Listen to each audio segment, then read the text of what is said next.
Hobi scroll media sosial, sadar nggak kalau hashtag atau tagar kabur aja dulu saat ini sedang menjadi tren. Nah, berkat tagar atau hashtag di warganet jadi spill berbagai cara kabur versi elegan. Mulai dari berbagi informasi soal beasiswa pendidikan sampai lowongan pekerjaan di berbagai negara.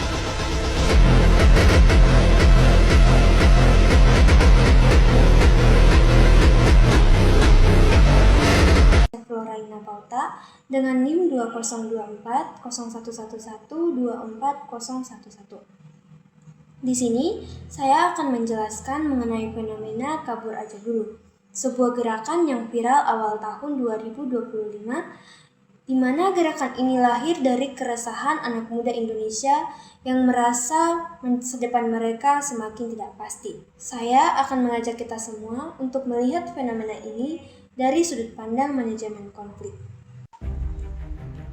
Fenomena kabur aja dulu muncul sebagai respon spontan dari generasi muda terhadap kondisi ekonomi, sosial, dan politik yang mereka rasa tidak memberikan harapan yang jelas.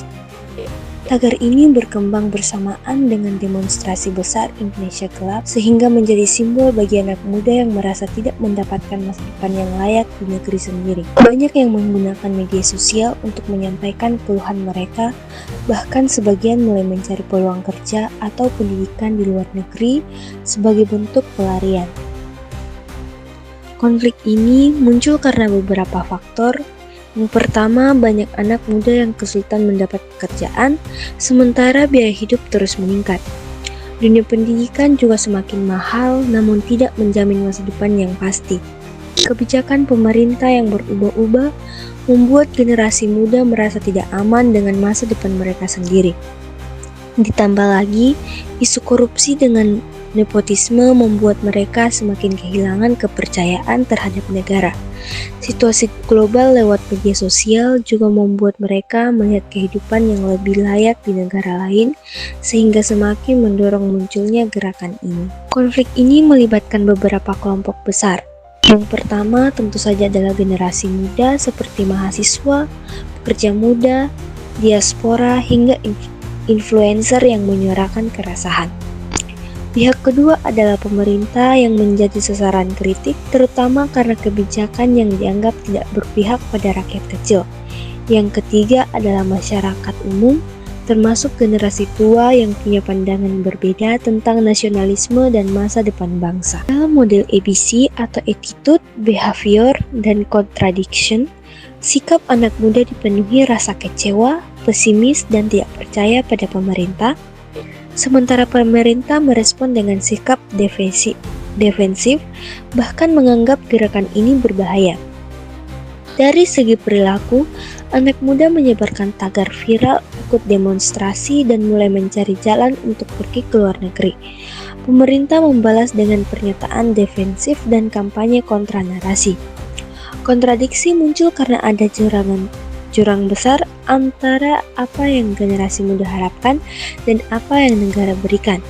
Faktor inilah yang membuat konflik semakin besar. Sebelum konflik memuncak, berbagai masalah ekonomi dan pendidikan sudah lebih dulu muncul dan dirasakan oleh masyarakat.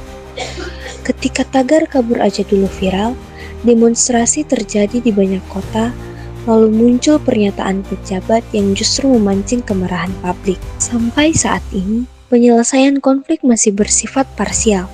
Sudah ada dialog publik yang melibatkan mahasiswa, akademis, dan beberapa pihak pemerintah. Tetapi hasilnya belum signifikan. Pemerintah mulai merilis beberapa kebijakan yang dianggap responsif, namun belum menyentuh akar masalahnya. Konflik ini tetap perlu pendekatan yang lebih serius, karena tanpa itu masalah seperti ketimpangan ekonomi, krisis pendidikan, dan rendahnya kepercayaan publik akan terus berulang. Dari seluruh analisis ini, kita bisa menyimpulkan bahwa tagar kabur aja dulu bukan hanya tagar, tetapi gambaran nyata bahwa negara sedang berhadapan dengan kekecewaan generasi muda. Konflik ini lahir dari masalah struktural yang sudah berlangsung lama. Jika dikelola dengan baik, konflik ini sebenarnya bisa menjadi peluang besar untuk memperbaiki sistem ekonomi pendidikan dan pemerintahan Indonesia. Semoga penjelasan ini bisa membantu kita melihat fenomena ini dengan lebih jernih.